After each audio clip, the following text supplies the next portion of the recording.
Hey y'all, this week's episode is being brought to you by Bevel, and we want to give them a huge shout out, lots of love for their amazing products. The first shaving system for coarse, curly hair, and sensitive skin. It's an amazing, amazing shaving system. I use it all the time. I've got my family using it, and it absolutely works. So, Valentine's Day just passed, but if you're a little late or if you just got you a bae, make sure that you go ahead and get them this product so that their skin does not look like the rough side of Velcro.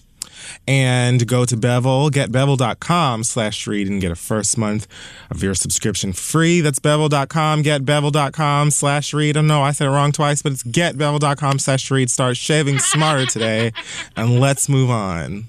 Today's episode of The Read is also brought to you by Squarespace. If you haven't got to start making your next moves for 2017, you better, because Donald Trump is fucking up more and more every day. And Squarespace can help you get started with your online presence, whether you already have a business or if you're changing your career or launching that creative project you've been thinking about for a really long time.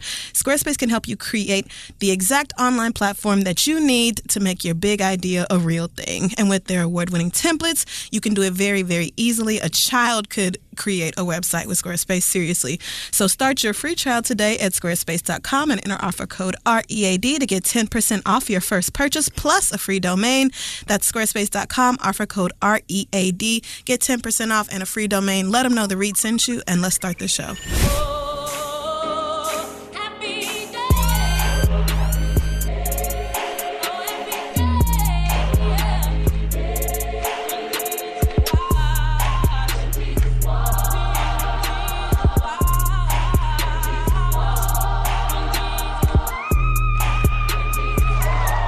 So, we're back again this week with another episode of this motherfucking show. Mm-hmm. I forgot that I do quotes at the beginning of these. Had a week off, and so I completely forgot that that's one of the things that I do. So you get a break this week from the quote life. I thought that, I would bless you with a song instead, but I'm also, I'm resting my vocals just in case Carlos Santana decides to judge me for not being a singer one day. Although she plays the guitar, but it's fine. And Beyoncé outsang you when y'all was on stage together, girl. I mean, it's totes. It's totes okay.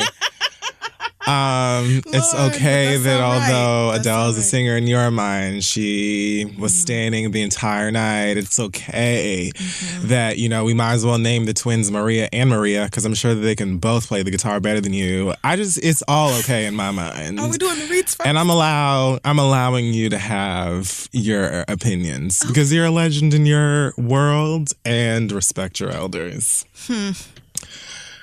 But don't ever try it again, girl. Now, this, I am Kim Possible. Okay, and I am Rutina Wesley.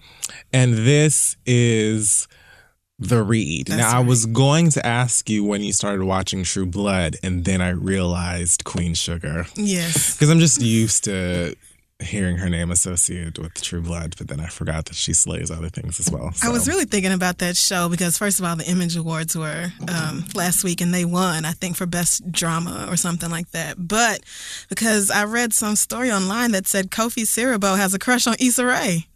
What? Yes. Remember, I don't know if you saw these tweets, but last week he was saying, I love black women. They're everything. No, I remember hearing something about this. I don't remember hearing that part. Right. So after that, a few days later, I guess somebody talked to him. I don't know what the reference was, and I probably should have Googled it. But I just saw, some blog post that was Kofi Siriboe says that, Issa Rae would be the perfect type, or Issa's gorgeous, or he has a crush on her, something like that. And I was like, this bitch just does not stop winning. Take that, fucking Lawrence. Man, let me tell you something. If Issa got a man, I know he's shook. Wait a minute, nigga. I've been One here. thing about it.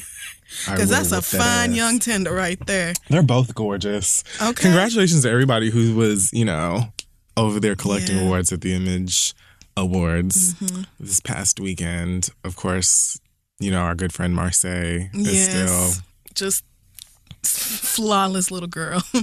She's just not gonna stop winning. I'm so excited for her career and everything. With that child, she's just brilliant.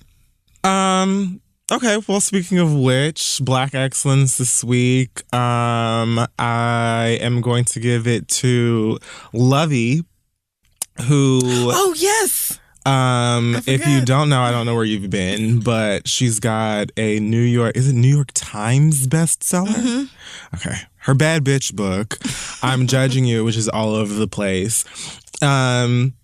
It was just announced that she's got a deal with Shondaland to adapt the book into a show. So how fucking dope is that? Amazing. I don't know if this is going to be a TGIT thing. I feel like TGIT is so drama focused. Mm-hmm. This feels like it would be like a comedy, maybe a Wednesday night or like some other. But it definitely has to be a comedy, obviously. Right. But that's exciting. Looking forward to have anybody develop your book is amazing. But Shondaland, nigga, your first book, nigga, and you're a New York Times bestseller author. You better get it, bitch. So major congratulations to her for that accomplishment, and I can't wait to see the show. People were talking about it, and I was like, yeah, I hosted her book release party. Yeah, I know, you did. But you hosted Issa's. I know, right? I did host Issa's. So, both of them before the show. Maybe you hosting people's when book you put out release a book, parties. Bitch, you better book me. So look, bitch. If you're publishing a book, bitch, you need to send Crystal an email to host your book release because clearly. From there, the sky's the fucking limit. No, but congratulations, Lovey. That's everything, girl. And shout out to Shonda for keeping her black ass ear to the streets. Mm-hmm. You know what I'm saying? Her and that team, and getting people in there and putting magic on television. So congratulations to you. And shout out for this season of Scandal because I cannot get enough, girl. I am loving it. Scandal, How to Get Away With. Oh, How to Get Away with Schmurda is killing me. I can barely watch it. My God. I can barely even watch it. So good. And I'm just going to say it. You know what? I will give you one more week. But that death took me. Like that, yeah. I'm still hurting. I am still hurting. I understand. My God. Do you think Wes is really dead? I mean, you just said it. Like, I purposely said that I will wait till next week.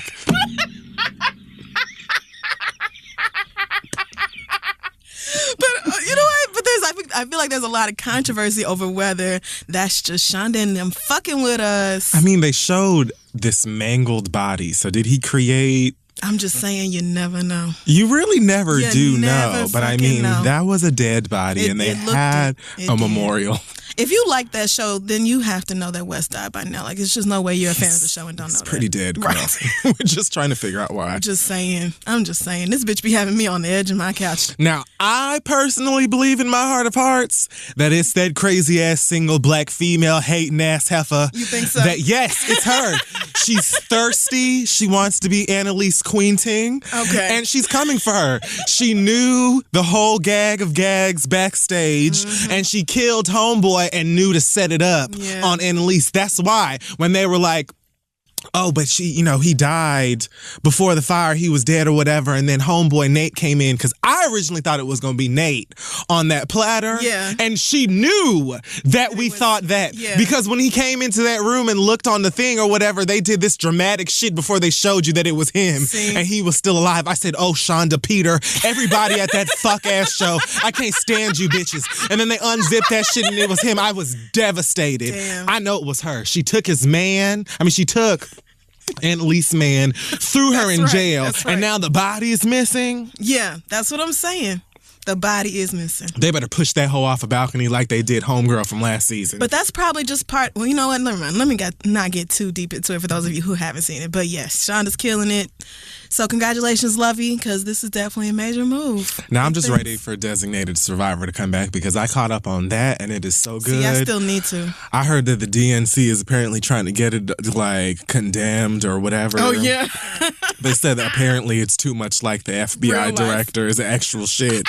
And so I'm like, look, bitch, that show's too good for y'all to be. I don't care about all of that. Okay, the whole fucking country is a piece of shit right now. At least let me have my stories. All these shows are too much like the actual government. Veep is too much like the actual government. House of Cards, Scandal, each and every. All of these shows are super dramatic and messy and full of people who should know better, just like our federal government. Saturday Night Live. Oh, and they are. I'm certain that it's like a mixture of like being horrified by this president and also so thrilled because the material he provides them. They must be rewriting sketches every day. I said that this presidential campaign and the political climate that we're in today is the greatest thing that's happened to Saturday Night Live in many years. Oh, it really is. That Melissa McCarthy sketch. The Sean Spicer thing? I know. Her and that lace front. Brilliant. It was so fucking good. It was so spot on. Yeah. And, it hasn't been this good since Sarah Palin and Tina Fey did Sarah Palin. Yeah. It has not been this good since then. So. I also wanted to mention as a part of Black Excellence that apparently for Black History Month, AMC Theaters is showing Hidden Figures for free this weekend. On Saturday. So you can go, I think, to AMC.com. I'm actually reading this on Entertainment Weekly's website. Oh, okay. But Miami, LA, Atlanta, Chicago, New Orleans, Baltimore, DC, Detroit, St. Louis, Philly, and they would want New to. York, Dallas, Oakland, and Charlotte. You can look it up. If you're around this weekend, Saturday, February 18th, if you haven't seen Hidden Figures, or if you want to see it a bunch of times like my ass, then go ahead and watch it for free. Get you some popcorn or whatever, because that's about the price of a movie ticket. That's the price of a Blu-ray. Shit. Yes, I would also recommend reading the book if you can at all, because it just provides, extra insight and all Diagrams. that.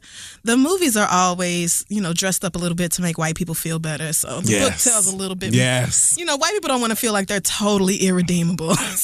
So you got to dress it up a little bit. That's how you get the noms, actually, because white people be watching this like this is so heartbreaking. Bad. Oh my God. And I would have just let let them use the bathroom there. Wherever they wanted to. I would have asked her if she wanted cream with her coffee.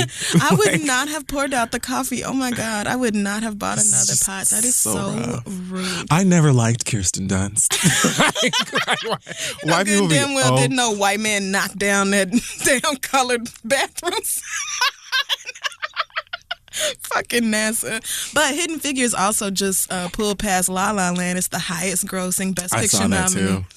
I said, you bitches are y'all just gonna keep on slaying? They're just gonna keep on Beyonceing it. I love it. It makes me so happy. Now, if they actually manage to win Best Picture over La La Land, I'll be stunned. They should. I haven't seen La La Land. Well, I think Moonlight should win, but if Moonlight or Hidden Figures wins, I'll be stunned, actually, because white people acting like La La Land reinvented film, and it just I don't get it. I'm gonna watch it. Now, I don't know who's gonna pay for me to watch it. You should just go. But I want to see it just to feel 100% about the way that I feel. Because I just don't believe. When I tell you I was sitting in that theater bawling. Yeah. Over Hidden Figures. Me too. And you know how I am. It wasn't even like plenty of these other movies that get these awards or these nominations where you got to mutilate Negroes in these goddamn films and rape them and whip their asses for white people to be like, encore! It wasn't like that. It was still tragic and sad and fucked up, but it was so much like people involved in this movie are still alive. Their kids are still alive. This shit just happened. Right. And how many other stories like this do we not know? That's what I was thinking. Right. At the movies, like, all my black ass life, I never knew about this. How? So, yeah, we'll see. But La La Land, I mean, it's the thing about La La Land, it's not a story you've never seen before. There's nothing groundbreaking particularly about the movie, in my very humble opinion. I cannot say the same for Hidden Figures or Moonlight. Or neither one of them. Neither one, because Moonlight also had me in the theater choking up like a little bitch. Both of those movies were not only beautifully shot and well told and well written, but they were necessary. Yeah. Like they needed to happen. And something fresh, something that we have not already seen. La La Land is a story about two white people falling in love. Wow, amazing. You guys, brand new. In Hollywood, no doubt. Of all places. My God. With a love for jazz. Never heard of that. And kitten heels. You're gonna go watch it. I'm gonna watch it. Just watch it. So I can. So you can know for yourself that you are correct. So when I judge them and cuss, I know that I'm in my right. Yeah. So go Black girls. Okay, so this week in Real Monsters? Yes. Really? Yeah. Oh my God. That's where I was going. Really? I thought that would be a cute name. Someone actually on Instagram said that I should call it what was it? Alternative Shade? something. I like that. That was a cute name. But I don't know. I'm gonna figure something. Our Real Monsters is funny to me though saying, I'm gonna because figure most of something these out for, people like, are monstrous. 2 years. I'm always gonna come up with something and then I'm gonna hate it and then I'll change it again. So it's never gonna. You know what this is about. Who cares? All right. So do we start with the Grammys? Let's just start with the Grammys because I actually didn't watch them. So okay. Well, then why did I? I actually made the effort to watch the fucking I don't know what Grammys. the fuck. I ain't gonna tell you I was watching. I put them on the DVR. I said I should watch. This is my job. I'm gonna have to talk about this. I didn't. I'm so mad. I said I guess it's my job, but I'm not. I do what I want. You're annoying. I don't give a shit. I did not partake, and I'll tell you exactly why. Because I've watched enough Grammys and other award shows at this point to know that they are horrible, they're overproduced, and still terribly done. Okay. That's all true. And they usually give awards to people who don't deserve them, and I just didn't feel like being frustrated. I knew that Beyoncé just put out Lemonade. I knew that it was nominated, and I didn't feel like having them aggravate the fuck out of me for not giving her things. And lo and behold, that's what the fuck they did. I did, I was fortunate enough to be alongside Twitter because I was watching The Real Housewives of Atlanta, which was quite good. Was it? I didn't watch it, so. The Real Housewives of Atlanta has been great this season, but not as great as Married to Medicine. Now, if you haven't been watching Married to Medicine, you need to change your life. You do. For the better. Because the great thing about Married to Medicine is excellent. Is that it's not as like widely popular as Real Housewives, and then most of these women have real careers that they busted their asses in school for many years. There are 3 or 4 female doctors in like main cast roles on the show, which is nice. And then the ones who aren't are married to doctors, and so but then because it's not as popular to me, they're like, they're not obnoxious in the sense of like, I don't think that they go about that show acting like they're celebrities. I think that that's how they actually are with each other in, their life and stuff like that. And like Simone and Jackie be at lunch, just cackling. Chick-fil-A salads in just their sitting there. White coat or scrubs or whatever. Like, so let me tell you what this girl said.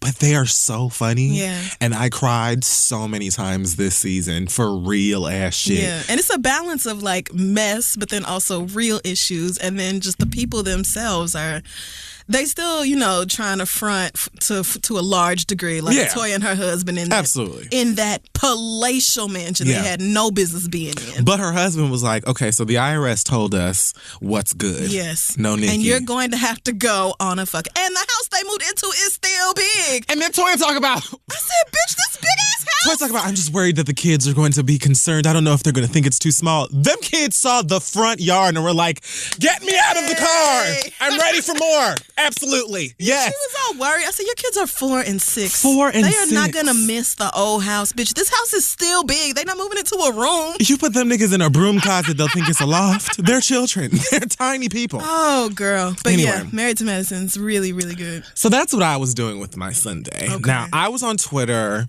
and I saw at one point, literally every tweet was Miss Tina. So I was like, it's going down. It's time. So I switched over just in time. Thank heavens. And you were just waiting on the bat signal from the internet because you knew it was gonna be something. You know what? I really, and you can ask Kia. She asked me if I was watching him, and I said, hell no. And she said, why? And I said, I know that it's going to be boring and it's going to get on my nerves. Beyonce's going to give them 5+ minutes of blessings, and the rest of it's going to be whack, in my opinion. I don't feel like doing it. So I just happened to be on Twitter. I really wasn't even thinking about it. And I saw all of this Miss Tina, and I was just like, God knew to put me in the right place at the right time. The performance was golden. It was magical. It was feminine. It was womanhood. It was sisterhood. It was... it was Orishas. It was, it was sparkly. It was breathtaking. When that bitch sat on that goddamn chair and leaned back, I literally screamed. Oh, no. That is how I know, and I've said this before, that Beyonce enjoys terrorizing us. She does. She likes to fuck with us because she knew full black ass well that all three of them just defying gravity on this last supper ass table was going to shock the fuck out of us. And Blue Ivy sitting there grinning. Right. Like, Blue Ivy like, oh, I knew that was going to gag y'all. I saw it in rehearsal. Yes, girl, I'm the one who built the chair. Oh, I saw, but when she leaned back, I knew she was going to do something that was going to scare niggas. I knew she was going to do something to shock people because she has twins. So when the chair went back, I said, there it is. But then when the camera went over her, you could see all the mechanics and stuff underneath it that make the chair move. So I said, she's fine. She's obviously not about to put herself or those kids in danger, but you could see them fetus. That's either the kids or her diaphragm. They was kicking on that belly boy. Like, listen, somebody's going to have to set us back up right. Dress rehearsal was enough. I'm not doing it with you again, B-Saye. We are tired. There's only so much room in here. My God. And yet not once did Mama lose pitch or voice control. You heard the mic feed. I did. I heard the mic. A singer. And bitch, I'm like, you hoes wish you could sound like this in the studio. No, after you're niggas wrong. done mixed and mastered your asses to death. And this bitch is live and pregnant with two people growing inside this bitch. And she sound better than all of y'all. Sitting What happened? Not one female singer outsang Beyonce on that stage last night or at the Grammys with the exception of Cynthia Erivo. And that's because she is a bad bitch. Truth. Just period. And she just has it. But Beyonce is pregnant with twins. 2 people. So once again, y'all can make... So going back to Carlos Santana and his dumbass remarks about a singer versus an entertainer. What are you talking about? You can say that about Adele all you want to. And I love Adele. I feel like she's incredibly talented. But Adele be struggling to find a pitch on a lot of these live shows. And Beyonce just does not have that problem. She just does not. She doesn't. That doesn't happen. Not to mention, I'm certain you have just never heard Beyonce actually sing. Probably not. If you haven't listened to Beyonce since 4, then you just probably have no idea what her voice truly sounds like. But you're just wrong. And you sound dumb.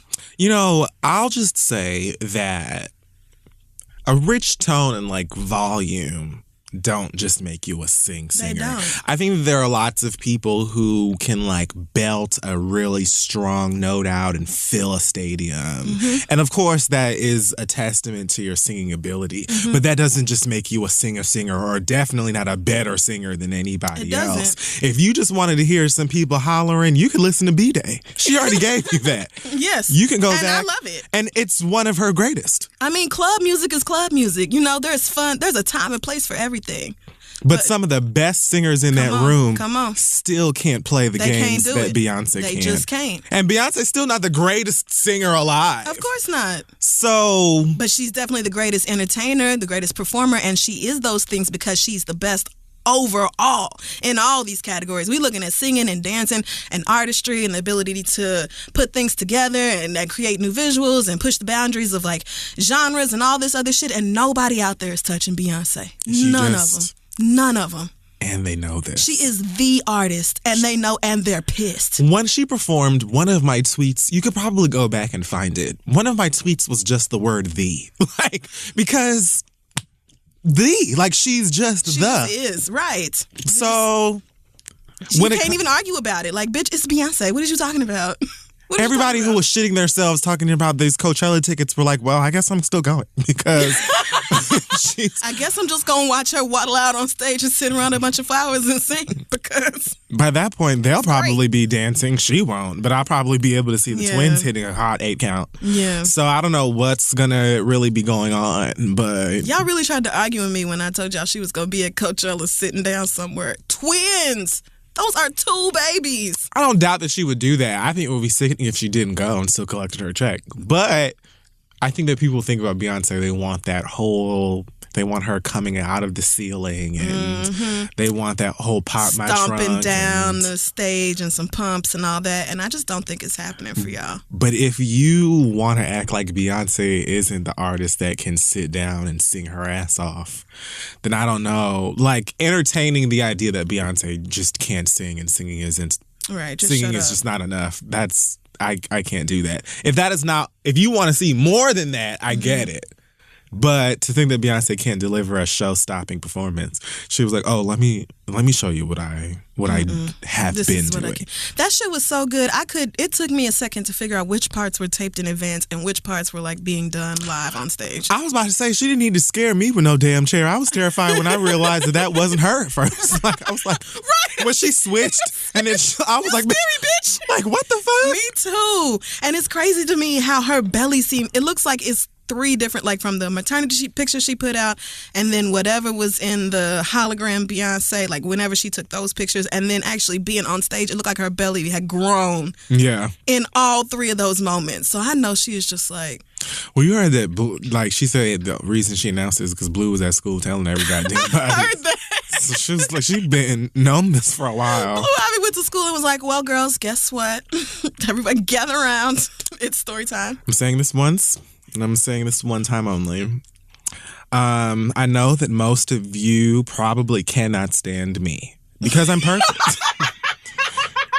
I'm perfect. I'm a legend. I'm the child of legends. And everything that I do is perfect and better than y'all.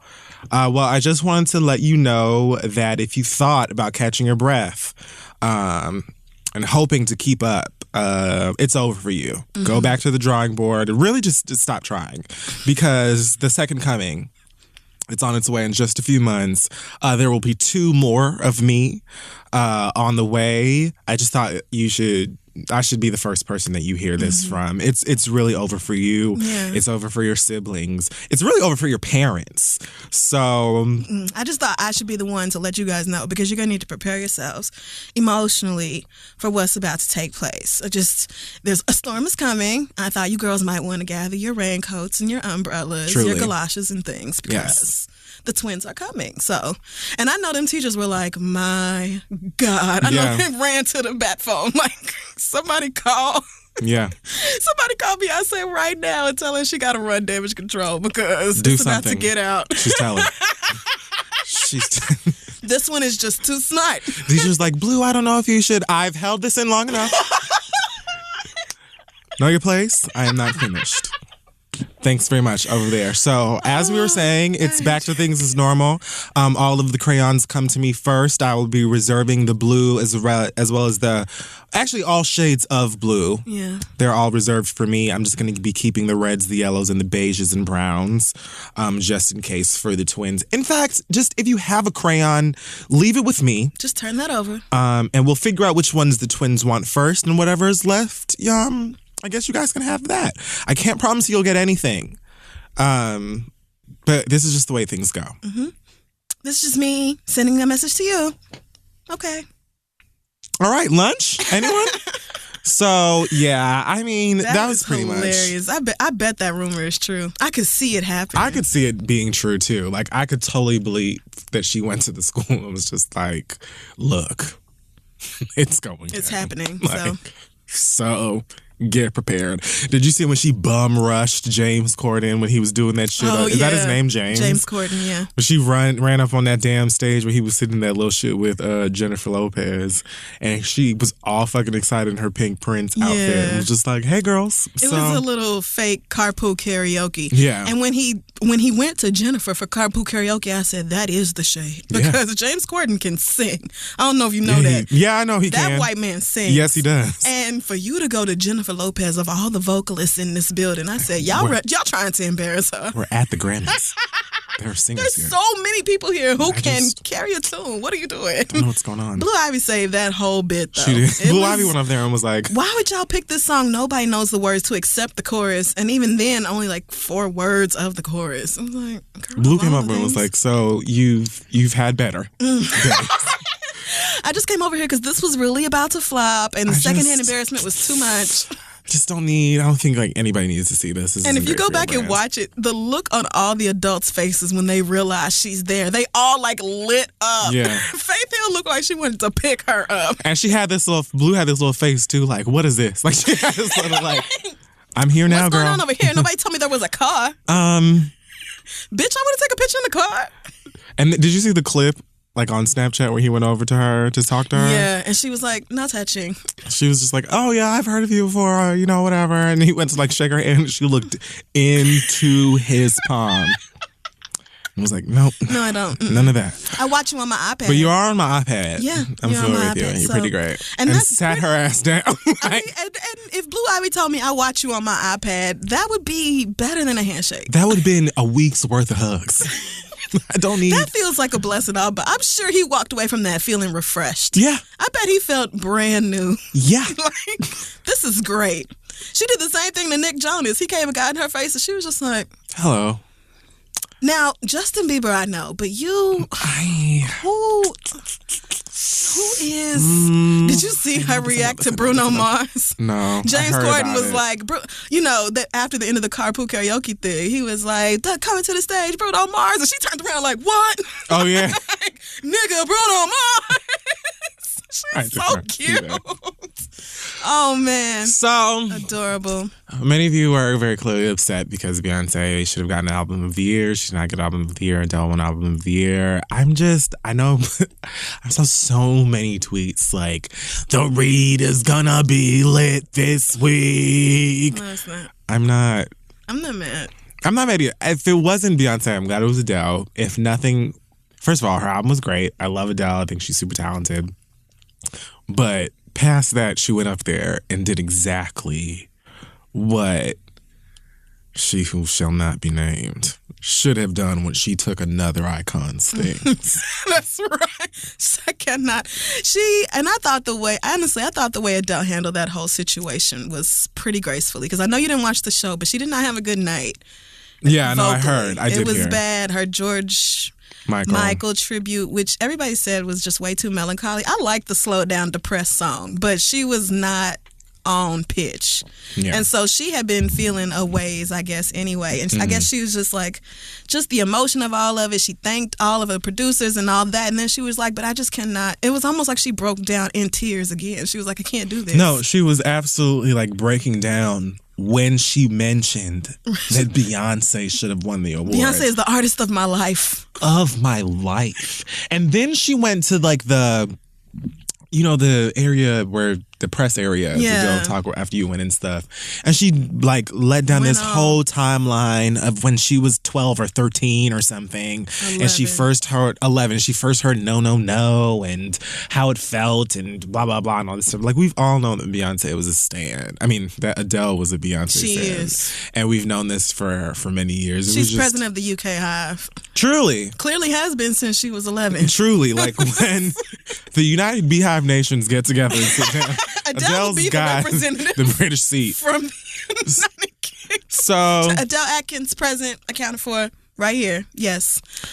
I wasn't mad because she lost to Adele, or that's not the reason that I didn't feel the way. It was more like, this is exactly what I expect out of the Grammy Awards. Yeah. I don't expect them to actually reward a black woman who continues to push the boundaries of what y'all thought she could do or should be able to do. Like, I'm not surprised that somebody who executed this amazing vision and told a great story with Lemonade and included all these different genres of music and just, it's like she continues to outdo herself and y'all keep acting like she isn't who she is. But Beyonce has 22 Grammys. She will just be just fine. She's talked all the time about how winning is not everything, and although I'm sure she knows she deserves that award, it's not gonna make or break her to not get that award. Right. But I do see the Grammys being, the grimy, shady motherfuckers that they are. I see it, because as somebody who actually did suffer through that show, it would have been total garbage if not for the black people who performed. It would have been absolute trash. So for y'all to have us here to make your actual broadcast good, but then give all your awards to white people, and not to mention the way they did Rihanna, it was just like, I guess I wasn't mad. I wasn't surprised. It was just like, this is how the Grammys are. This is how they do. Of course they weren't going to give Beyonce that. You can't tell me Beyonce didn't deserve Album of the Year for any reason when Taylor Swift has 2 and none of her music is even as good as 4, not to mention Self-Titled or Lemonade. So cut the shit. I could sit here all day and talk about why that album deserved to win. I mean, after... Oh, really? Let's pick it up. Yeah, let's do it. Hello, the read. Oh, it's dial tone now. Well. Let's look at the caller ID. Yeah, I bet, bitch. Don't you ever call back here again. So stupid. You know, the thing about it, after she didn't get the award for the self-titled album, it's not that she pushes herself, she pushes everybody. Like, who was taking the risky balls enough to just be like, I'ma just drop this whole ass album, girl, and here you go. Right. And there's a whole video for each and every one. I spent my coin. Now you can buy it or you can't, but I'm going on tour next week, so see you there or not see you there. Who else even has that ability? Who else can do that? Everybody's trying now. She said, like, visual albums and surprise albums, and the whole idea that a visual or a song is better digested when it is presented first with a visual and all that stuff. She's not the first person to ever do this, but she, with the magnitude of the person that she is and putting all of that stuff into her music, and she really has set a blueprint and guidelines of how to release music, how to create art, how to present it, and all of that shit. And it's apparent. It's not secret. It's not somebody. She's not even underrated. Like, everybody knows this. The winner spent her whole ass time saying, my God, this album was great. Right. So what the fuck else does Beyonce have to do? At this point, you just got to look at the Grammys like the regular schmegular degular ass bitch bullshit that it is. You know, when you're younger, when I was a kid anyway, I thought the Grammys was like Mount Olympus. Like, that's where all of the artists went to go and get their blessing and be like adorned. You are a great musician here. And it's not that at all. It's just business and shady antics and using people to get viewers and make money and then not giving them the shit back that they deserved. So I'm not upset about it, obviously, Beyonce, but we know who won Album of the Year. And at the end of the day, at least it's not an artist that won that I hate because I like Adele. So if it was a few other people, I would have been triple pissed. And thank you for also mentioning Rihanna, because I hear work and it's like the first time I still like that song. I'm not tired of it yet. Right. So I said goodbye on like week 2. I don't know. That one went over a couple people's heads, but we're just going to move on. We've spent too much time on this topic. Well, if you don't go back and watch anything else, you have to watch Bruno Mars' tribute to Prince because it was amazing. I'm sad that you missed it. I don't feature her. I'm sorry. And what? I don't see it. I don't. Are you kidding me? I love Bruno Mars so much. See it, and I don't care what nobody says. Oh my God, he's super talented. It was so good though. He's so talented. He's got an amazing voice and he makes great music. I'll never deny his music. His album is great. You know what I'm saying? He's a great performer. I just don't like any of that Jerome Rome ass bullshit that he does. I don't like it. Every album he comes out is some new take on like old black music. You know what I'm saying? Like, it's like Frankie Lyman, Sammy Davis Jr., and now it's like just kind of barely updated. It's not, it still sounds a lot like the old stuff, which is why it appeals to my old ass. Right. Like it sounds great. And he doesn't deny where he gets the music from. He doesn't deny who he works with. That's why I'm cool with him and the music that he puts out, because he doesn't try to act like he discovered this sound and he don't know who Teddy Riley is or nothing else. Like, I don't have a problem with him making the music. The music is good. I enjoy it and I don't have a problem with him. I just don't buy it. Like, it just seems like he's putting on a costume and being like, ha, watch out there now. Look at my chain. Huh, don't touch me. Too hot. Yeah, like it's just, I don't. So then don't watch the performance of That's How I Like It. Watch the Prince tribute because they're separate. And it's really, I'm telling you, it's fucking good. I will watch the Prince tribute. It is fucking good. But I can't watch none of that, Versace and That's fine.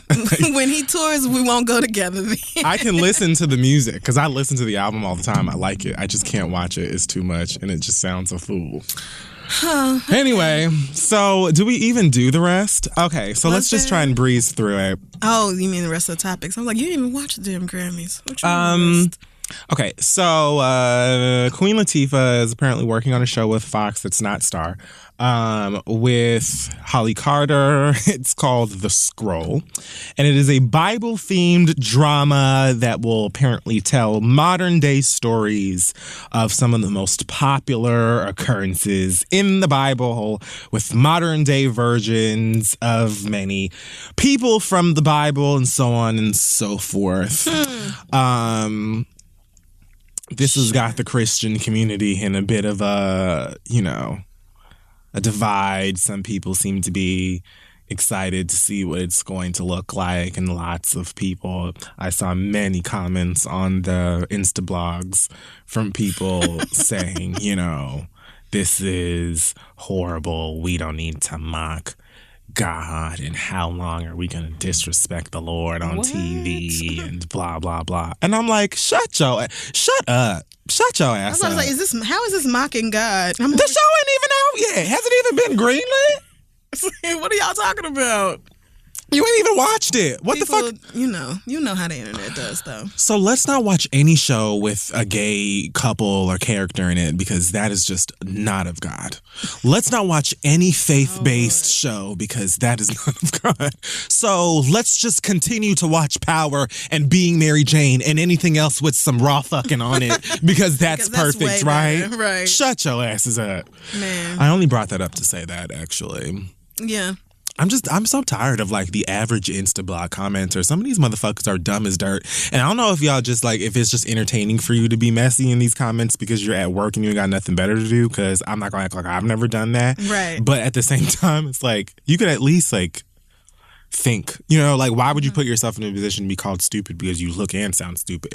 I saw another story about Queen Latifah saying the hardest role for her to play was Set It Off, because she played a gay character, and everybody was like, how the fuck you go to that? I'm like, did you read what she said? Because basically, from what I read, she said it was hard for her because she has younger siblings, and she had to tell them, look, I'm about to go be playing a lesbian, and some kids at school might fuck with you because of it, but I think this is going to do some good. That's why it was hard for her, because people were going to fuck with her family for playing a gay person. Not like the idea of kissing a woman and devastating, stroking her up and down her legs. If you would have read it, bitch, you would know that. But niggas don't do that. Niggas react off of headlines, and these bloggers and websites know that too. That's why they write the most ridiculous headlines they can to get you to click they shit.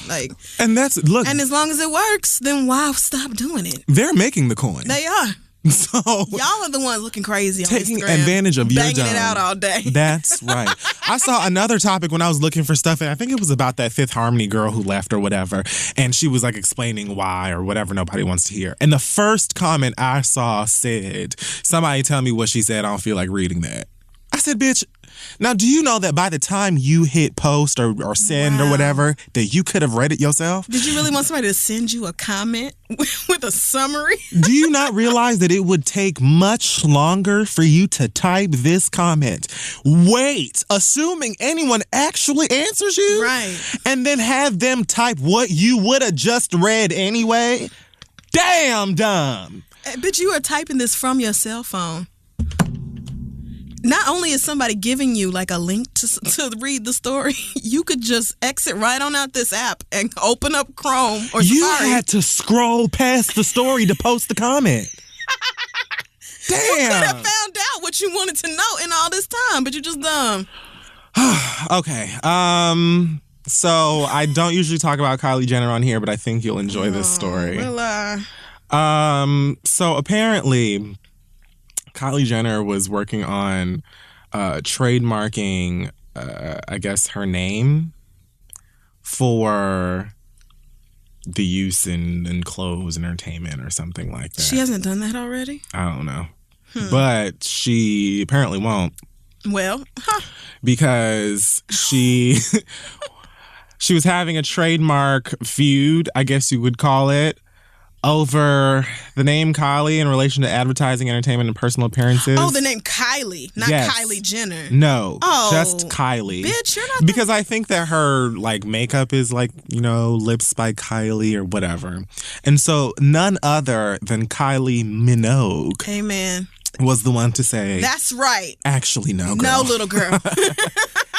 No, sweetheart. No.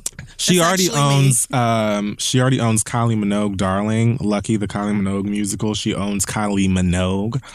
She's owned Kylie.com since 1996. Kylie Minogue's that was smart. Career is older than Kylie Jenner. I'll say that one more time. Kylie Minogue has been a performing artist with that name longer than Kylie Jenner has been on Earth. So for this little girl to turn around and be like, I want to use it. It's mine. So Kylie actually said, you won't. And the judge said, I agree. So I heard that she's trying to Right, this is good news. Look, I got to take a... Brighten me right Why on the up. hell else would I talk about that show? I was wondering. The nerve. Oh, God, if she got quick dread or something, I don't want to know. Quick Fuck. dread. They probably exist. I'm sure they do. And if they do, I would not put it past that bitch to get them. They put quick dreads on that nigga from on The Walking Dead. Why don't she just trademark Kylie Jenner, which is her fucking name? Kylie is an extremely common name. I don't know. What? Bitch, who do you think you are? What? A part of a family that pretty much gets whatever the fuck they want and is made to feel like they could just do whatever the fuck they want. Not this time, little girl. But Kylie Minogue said, not only have I been white longer than you, I've been Kylie longer than you. Trust me, sis, I can out-white woman you. And I live for Kylie Minogue, so this really made me. I was like, beautiful piece of news. I will be mentioning that. that was well over a week ago. So there's that. Maxwell pissed off Negroes after he tweeted hashtag black, blue, red, white, beige history with an American flag. Niggas were like, what? Then he posted a photo of Lena Horne. Okay. With a quote that says, including everyone in Black History Month is beneficial to all of us because not all of us look a typical black. What? A typical... Oh my God. Is this I feel shut out as a light-skinned man? First of all, leave Lena Horne out of this because Lena Horne probably would be the first one to disagree with whatever it is that you're trying to do here right now. Why don't you be like, this, not my name, child. Not my name. So someone on Twitter that I'm sure that I follow, said to him, this is why your last album went triple paperclip.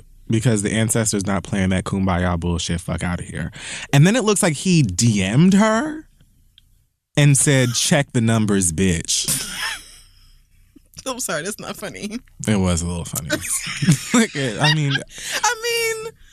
y'all can't feel like you could talk to these celebrities any old kind of way and they not go talk crazy back. Like, but bitch, at the same time, what the fuck are you over here talking about? That's the only thing I don't understand. What are you talking about though? Like, first of all, no, he's totally in the wrong. Like nothing that he's talking about makes any fucking sense. We could start with this whole shades of the rainbow history and American flag and light skin lives matter and all this. Like, girl, what are you talking about? I'm genuinely puzzled by that.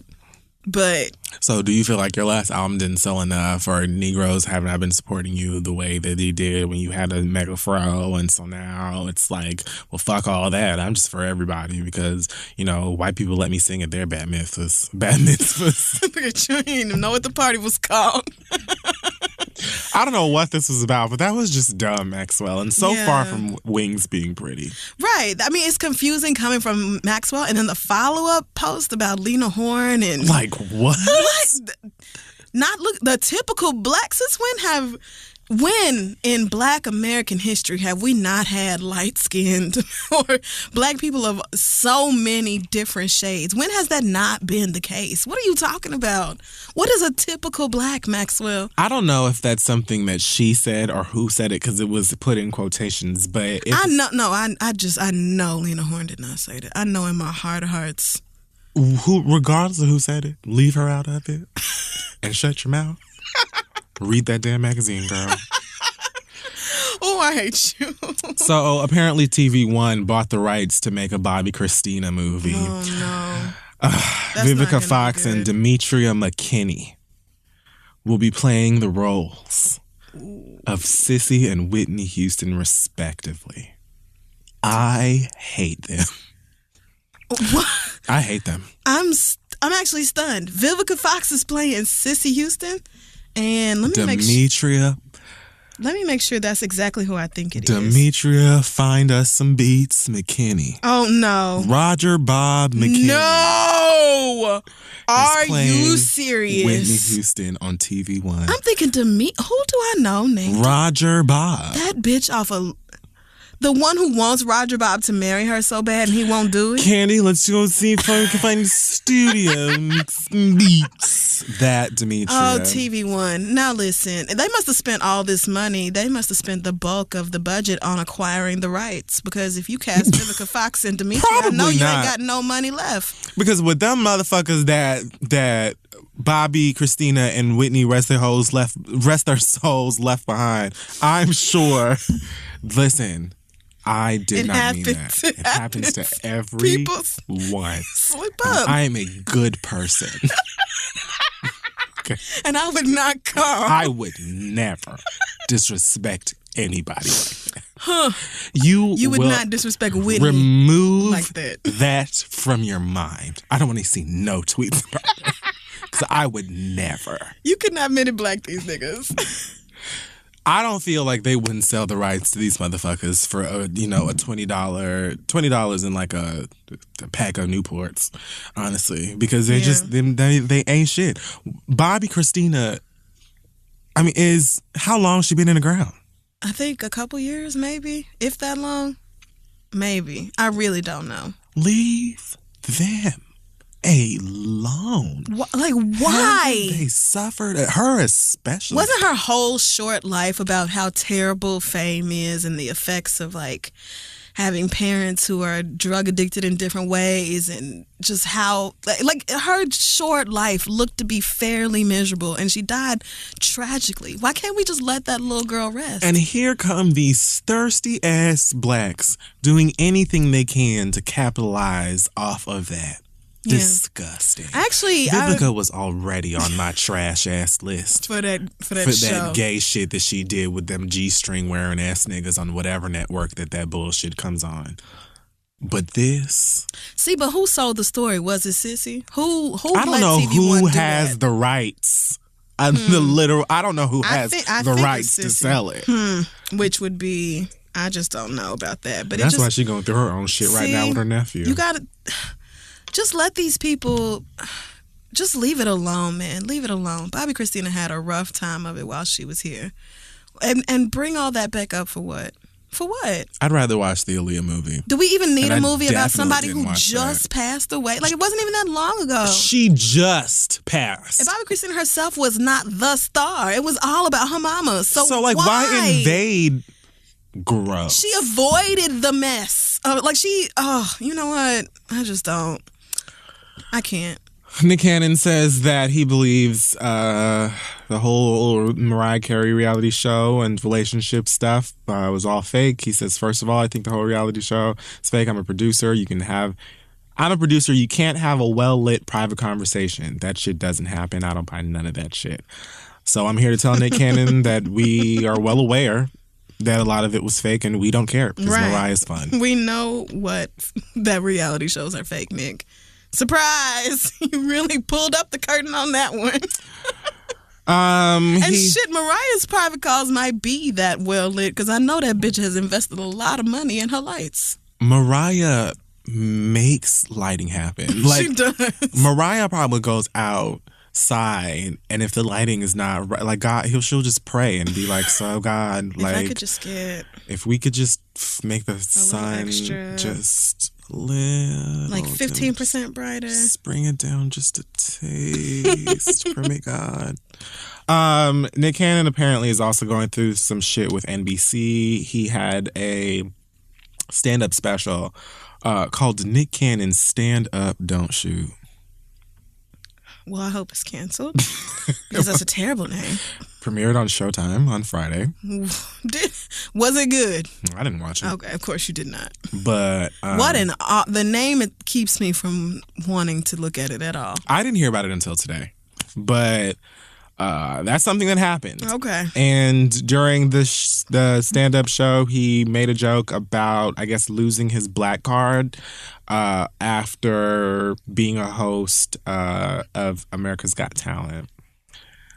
I guess they asked him to, I don't know. Okay. Whatever. Nick Cannon. He probably had to be there. I don't know what the joke was. I'm like, so you lost your black card. That sounds right. But He then heard from NBC and America's Got Talent that he could be in breach of contract for implying that they did whatever to his brand and blah, blah, blah. So he has since resigned from America's Got Talent because I guess that's his way of saying, suck my balls, I do what I want, Black Power. And I'm hearing that they didn't see it coming and they actually didn't want for him to leave. And I think America's Got Talent comes back next month, and they have not found a new host. Yikes. Or started looking for a new host yet. So, Well, I can't blame him for being like, y'all not gonna tell me what the fuck I can say. I agree. I mean, and NBC is the same network that let Donald Trump be on air for years and years and years. So I'm not surprised that they also felt like, who told that monkey he could go out and say that we hurt his black ass career in any way? Send the lawyers, draft a memo. He won't be. Yeah. So good for Nick Cannon and his horrible beauty store supply turbans that he be wearing on saying no. Now, not me. I remembered after making fun of the turbans that he has lupus. I don't know if lupus does anything to your hair. I think it does. But I used to be like, why the fuck is he always in here dressed like Secret Squirrel or Morocco Mole or somebody? And then like they're like maybe a week or two later, he was in the hospital for lupus complications. I was like, that's probably why he wears that. Because he still wears them. Y'all know that he does. And but I just feel like, there are wraps. There are lots of head wraps out there that are really cute. They come in solids and prints, lots of colors. You could do a lot. And there's different ways to tie them. Like, you could do something, or even a do-rag would be better than them turbans. That's the look he wants to go for. I mean, or call Tyler Perry, because he got some lace front anyway, cornrows. So we're going to move on. You could last but not, is this last? Oh, Soulja Boy pretending to be a dad. Or he posted a photo of an ultrasound saying that he has a baby on the way. And someone went on Google and found the exact same ultrasound picture and posted it. Wow. So I'm putting Soulja Boy on my sick and shut-in list next to Keke Palmer, Azealia Banks, Kanye, and So it's like others. something's really wrong. Yeah. What Why else? would you do this? For what the fuck else would you do that Maybe for? he's still looking for reasons to get out of the duel in Dubai. Just say, I no longer want to do this. Just No, do thank like you. Nick Cannon. I would not like to I'm fight not coming anymore. back. I'm so sorry. I just won't be there. It's canceled. Also, that little badass white girl from Dr. Phil tried it. Thought she was going to be selling some $65 hoodies and shit out here that say "Cash Me Outside."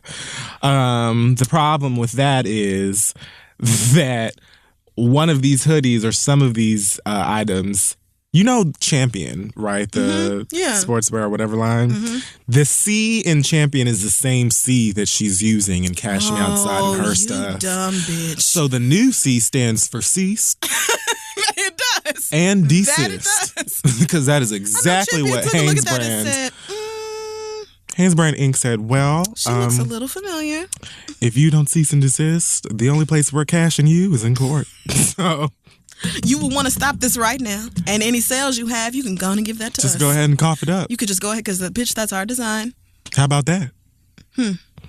That little girl's annoying. She's so aggravating, and it's just another, she reminds me of that raggedy ass heifer who wore that trash ass toddler made dress to the Grammys that said "Make America Great Again" or whatever. I was like, look at this desperation for rent money. Yep. Any possible way you can get it. And I said the worst part about it is they're gonna get it. They're going to get it. That same heifer ended up, I think someone just tweeted me and said she got the #1 album on Google Play or something like that. Because of course she knew the white racists are gonna buy it. So, and it had Trump on the back of it on top. I saw it. And it's the worst part about that to me was the dress was ugly. You couldn't even get a sickening Trump dress. Ugly. You had to get one just as ugly as that bitch. You raggedy heifer. I don't know your name and I don't care. Yeah, I had never heard of you before. And I promise you I won't talk about you again. I hope to never hear about you. How are you a less famous Chrisette Michele? At least she wore a Basquiat skirt. Paid. At least she was asked. Who are you? Has he even... Oh, God, no. The Trump administration has gone through so much shit over the past few days. Listen. Oh, it's looking real bad for you, girl. Not only are they going through it, they are pissed that we're laughing at their asses. And I got to hear somebody tell Piers Morgan to fuck off on national television. And J.K. Rowling drug his ass after that shit afterwards, too. Oh, it was good. Like I said, at the very least, continuing to publicly hate that bitch and all of his little friends steams their goddamn broccoli. So it does. I'll but take this Russia shit ain't going nowhere. It's not. It's not going nowhere. This is a joke. And the fact is that we all saw this. Like, we saw this. I've been waiting on this. We saw this coming. Has it been a month? It has not. It has not. It has not been 1 month. You got niggas resigning. What is happening over here? Not knowing how to turn the damn lights on and all kinds of bullshit. The president done already been in court twice. And every time he speaks or one of his reps speak, it's like a baby shitting all over themselves and just having a tantrum. And nobody knows what's going on over there. At 3 p.m., everything's fine. General Flynn is great. At 7 p.m., the nigga is fired. What's happening? What? Kellyanne not allowed to go back on TV. And the president tweeting about Ivanka's clothes and shit. Right. Going back to Miami for the third weekend in a row. When he complained about President Obama golfing too much, nigga, you have gone to what you keep calling the winter White House, and I wish you would stop. 3 weekends in a row, and you have only had the job, 4 weekends, maybe? What are you doing? 3 weekends. You're not going to be here, huh? You really think President is a 9 to 5, Monday through Friday? If the planet makes it into the next few generations... Woo! This is going to be the greatest comedy ever. I don't know who, Warner Brothers 20th Century, I don't know hilarious. What studio is going to make this film, but I need you to know it doesn't need to be a serious biopic. This is the greatest comedy. This is a comedy.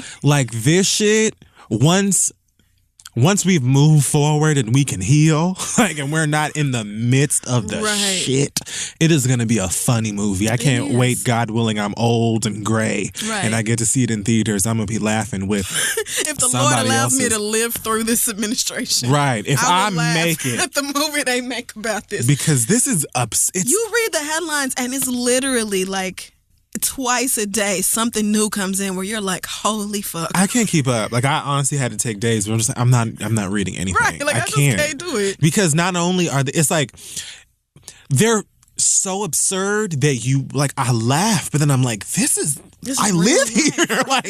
They make decisions that affect me every single day. The motherfucking Betsy DeVry, whatever the fuck her DeVos. She can't even get into schools because they're telling her, look, we all got together and told you can't come inside, so get your ass out. You're not allowed to come in. They're blocking her from entering schools in D.C., I'm reading, and all kinds of shit. She's scared she's terrified. Walk past people protesting her. Did you see that cartoon? No. What cartoon? This really conservative cartoonist. You know the painting of Ruby Bridges, the Norman Rockwell painting when she's being escorted into school by these officers, whomever, the CIA or whatever. He drew one of Betsy DeVos walking as if she is Ruby Bridges. And somebody has spray painted conservative on the wall instead of nigger. And she is being surrounded. Here, just look at it. He drew this as if there was anything at all comparable to this scary, stupid, entitled bitch trying to walk into a public school and not being brave enough to do it, and a 6-year-old little black girl who had to walk past grown-ass white women calling her a nigger and saying that they wanted all white schools for their children. Are you fucking serious? I don't know what people think. I can't even... Everything about this is hilarious. I'm sorry. I think I have to check out of it. Betsy looks like an index toe. Because I'll lose my mind if I just am swimming in the news nonstop. But when I take my once a day scroll through all the news sites and everything, I am just cackling. It's rough. Some of the headlines, y'all's and president the things is they say are fucking so idiot. absurd, and they would be funny if I lived somewhere far away with a happy life and Wi-Fi and juice. Yeah, someplace that had nothing to do with America. Right. They would just be so much funnier, but it's just like... Because we're about to be fucked. I read an article that said international travel sites have seen an 8% to 9% decline in people searching for trips to America.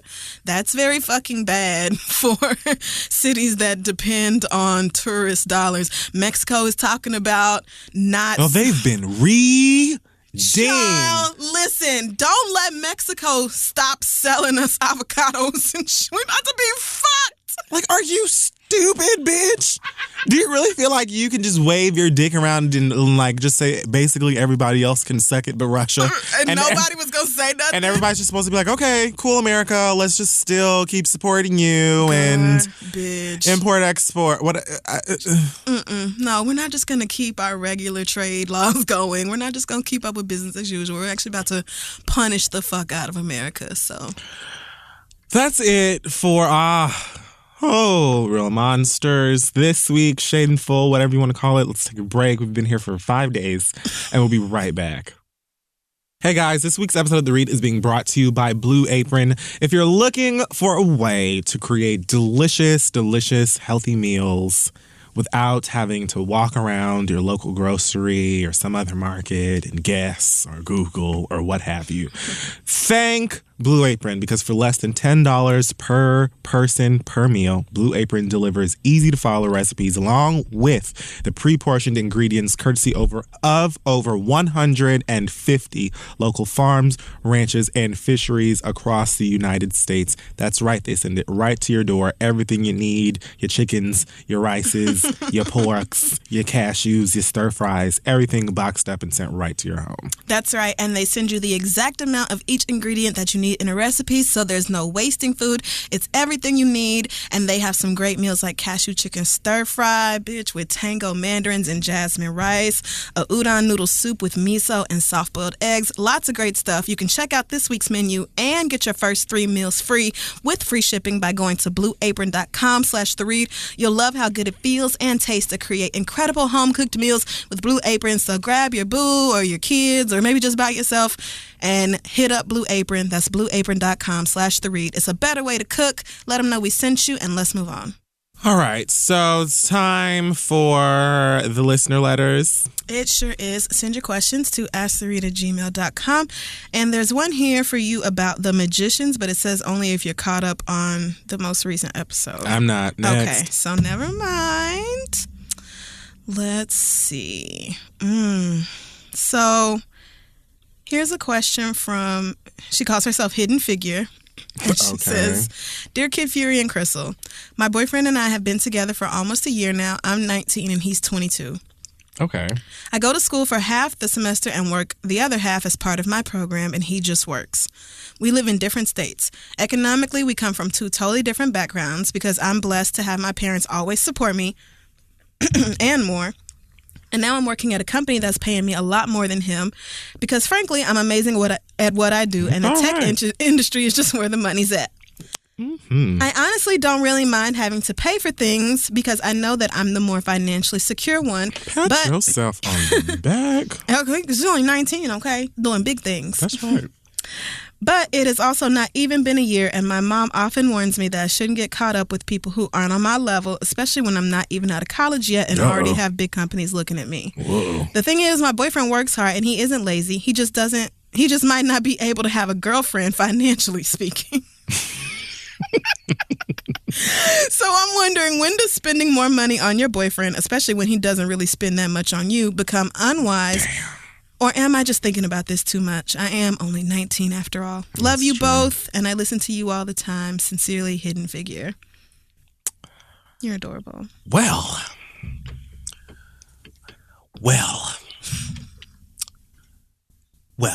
Yeah.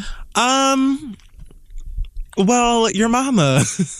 That was funny. Your mama is in your head. I think that, being that you are 19, it depends on how. It depends on if and how. Words. It depends on if and how it affects your relationship. There you go. Damn. Now, if the problem with niggas that, men can be insecure in situations like that, understandably. And if you start to feel the effects of that, then I would definitely say get your ass out of there, because that is just not, you do not want to deal with an insecure nigga, especially if he's insecure about your successes. Right. You want a nigga to be like absolutely champion, clapping his hands for you all of the time while also securing his individual bag. Right. The couple that there's a saying there. The couple that banks together, prays together, stays together. No, I'm talking about cash. I'm talking about money. Oh, okay. Jesus too, but I'll figure it out. The couple that banks together, spanks together. That's not where I was going, but maybe. No, the point I guess I'm trying to make is just what you are doing is great, and it definitely should be commended. And be individual, start your shit, get your cash, do all of that. Encourage them to do the same thing. I don't necessarily think you need to break up with him just because you're making more money than him, and definitely not just because your mama's saying that. Now your mama obviously wants better for you, and your mama been here, so she already knows what I'm talking about in terms of these niggas, and not, you know what I'm saying? Because you probably, I can't say because I don't know him, but, if you are a bit older, I would say you should probably go out and find you a guy who is on the same wave as you right now. But you're both young. Give him time. He's only 22. Right. See where things go. But if he start to, roll his eyes or suck his teeth because you want to go, you know what I'm saying, to Cheesecake Factory instead of Fridays, and you're willing to pay the extra $20. Right. I just wanted Buffalo Blasts, and I understand, I just don't feel like that. I got it. It's okay. I'm just saying. Oh, you always want that bougie shit. All right, you know what? We've got to talk. It's andouille pasta. I just wanted it. What is the problem? Just this one, just tonight. It's just a thing that I like. I mean, nobody wants to feel like they're paying for everything in a relationship, or that, their boo never really has the budget for anything. But if you genuinely want to spend the money, and you have it to spend, which apparently you do, your mama's money or not, you balling. So if that's how you feel about it, then there's nothing really wrong with it. I would caution you against buying this nigga new sneakers every time they come out and flying him wherever, and not being super lavish. But if you paying for movie tickets and stuff like that, or putting gas in his car every now and then or something like that, I feel like you're really young, and you probably shouldn't be this stressed out over something like this in this relationship. The longer you live, the more you will learn that you might think you have things figured out, and then life will knock you right on your ass. And so, truth. As long as your boyfriend is working, so he's a step ahead of the rest of these niggas. Hello. So as long as he actually has a plan, ambition, right, and not even just I want to do this. Everybody has dreams, but saying I'm going to. So these are the dreams I have, and to get started, I'm going to do this one thing. Even if it's just going back to school or getting an internship or starting a blog, whatever it is, as long as he's working towards something, then I don't really see the issue. Especially if he's working a real job in conjunction with that. You're so young. There's a long way to go in life. So long. You got to give people time to grow. If you're happy and things are good, then I would just say let things be good. Your mama probably feels like this nigga ain't really doing shit with his life, and she might be right about that. I really don't know, but your mom's always gonna want you to marry the president. It doesn't matter. She's probably like, this boy is not doing enough for my daughter. Right. My daughter's in college and he isn't, and it might be something that simple, where your mother is maybe not being totally reasonable about it. But as long as as long as you're happy, things are good. You don't really need her money. You just taking it, that sort of thing. Then, have fun with your man. Just don't put any pressure.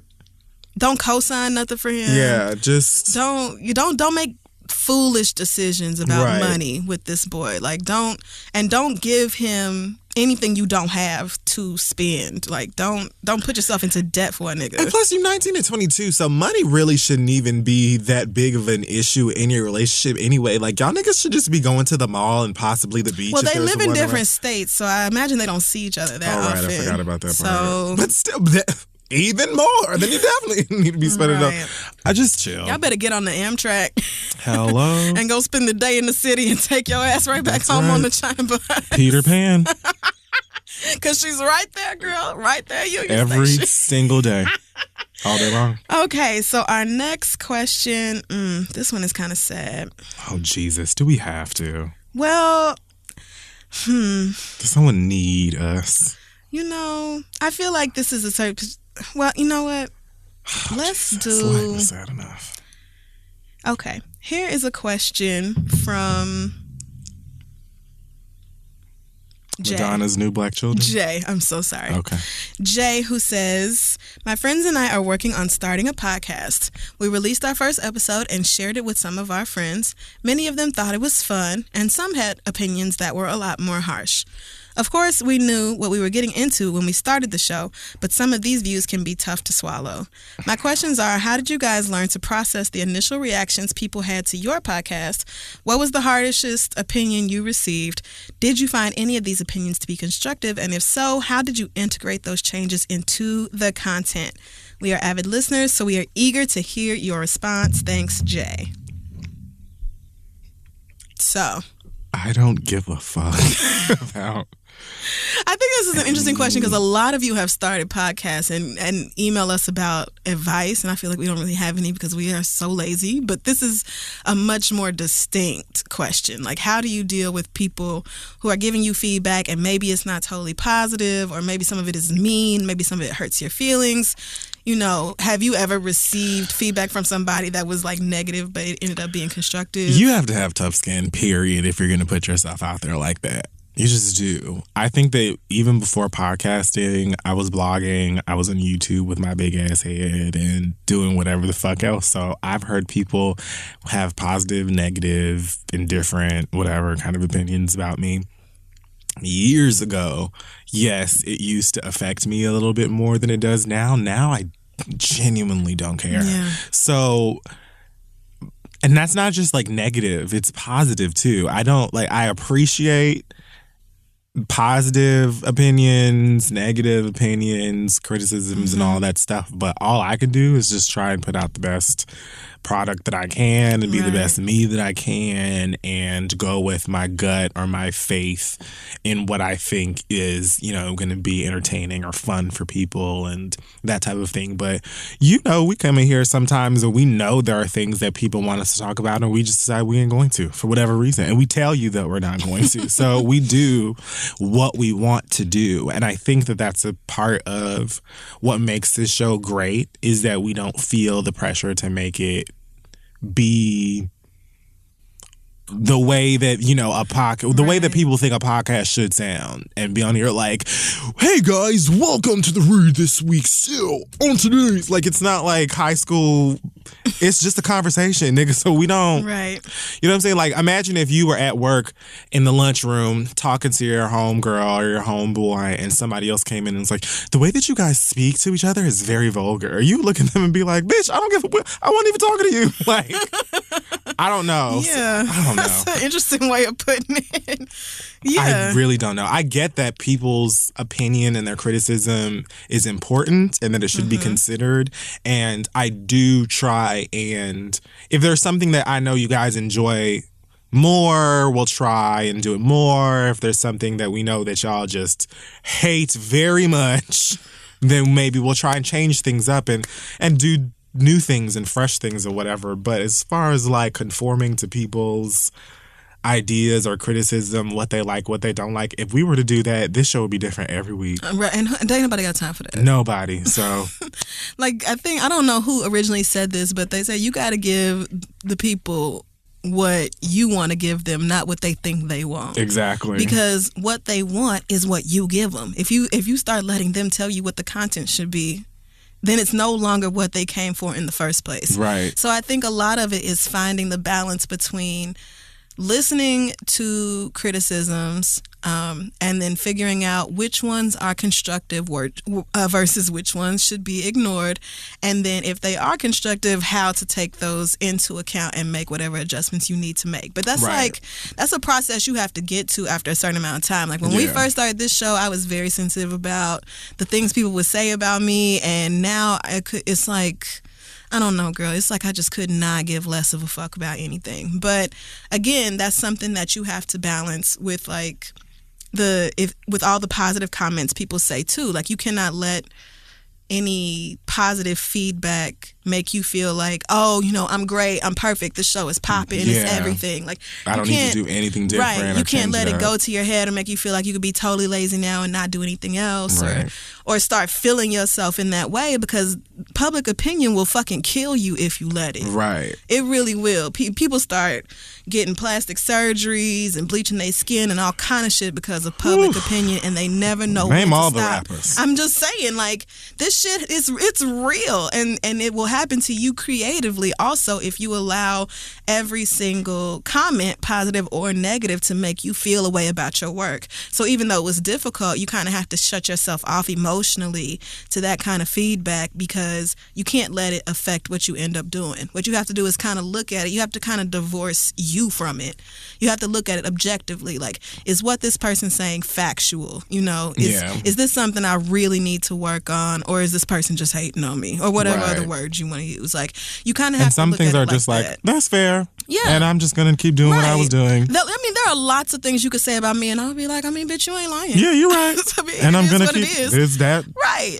But see, you have to be able to acknowledge the things about yourself that aren't perfect. You can't be out here thinking that you are just, you're not Beyonce, girl. Come on now. You can't be out here thinking you've never made a misstep. Some stuff is just going to be like, whatever you're doing is just everything. Like, it's not, You're not always going to be right on everything. Every episode is not going to be great. Everything you say is not going to be totally accurate all the time. Whatever ways there are to fuck up, you will fuck up. Keep in mind, though, putting yourself out there to the internet like that, you're gonna, like, every insecurity that you have about yourself, somebody's going to address it at some point. Yeah. Especially if you end up having any sort of successful program, podcast, show, whatever. Somebody is gonna say something about you that you've always been insecure about, or they're gonna mention something about you that you don't like. You're gonna hear things about you that aren't gonna like. Even if you're the nicest person in the world, your show could be the best podcast ever. It could be the reason that so many people, changed their lives or left a horrible relationship or whatever. You could be the nicest person in the world. Somebody's gonna say horrible things about you, whether they're true or not. And so you just have to be prepared to handle that in a mature and productive way. And once you can do that, I guess the rest of it is easy.